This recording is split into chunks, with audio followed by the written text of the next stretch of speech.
തിരുവനന്തപുരത്ത് KSRTC Swift ജീവനക്കാർക്ക് മർദ്ദനം. സ്വീകാര്യത്ത് വെച്ചാണ് സംഭവം. പിക്കപ്പ് വാഹനത്തിലെത്തിയ ഡ്രൈവറാണ് മർദ്ദിച്ചത്.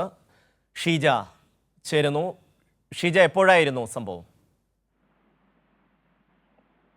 ഷമ്മി, സ്വീകാര്യത്ത് വെച്ചാണ് ഈ സംഭവം ഉണ്ടായത്.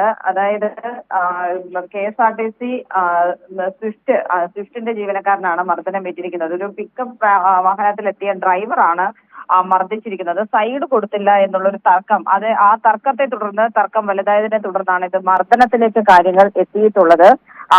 രാവിലെയാണ് സംഭവം ഉണ്ടായിരിക്കുന്നത്. ഏതായാലും പോലീസ് ഇരുവിഭാഗവുമായി സംസാരിച്ചു. പക്ഷെ ഇരുവർക്കും പരാതിയില്ല എന്ന് പറഞ്ഞതിന്റെ അടിസ്ഥാനത്തിൽ നിലവിൽ പോലീസ് കേസെടുത്തിട്ടില്ല. കാര്യങ്ങൾ സംസാരിച്ച് രണ്ടുപേരെയും പറഞ്ഞുവിടുകയാണ് നിലവിൽ ചെയ്തിരിക്കുന്നത്. പക്ഷെ അതിന്റെ ദൃശ്യങ്ങൾ ഇപ്പോൾ പുറത്തു വന്നിട്ടുണ്ട്. ആ ദൃശ്യങ്ങളിലാണ് KSRTC സ്വിഫ്റ്റ് ഡ്രൈവറിനെ മർദ്ദിക്കുന്ന ദൃശ്യങ്ങളാണ് ഇപ്പോൾ പുറത്തു വന്നിട്ടുള്ളത്.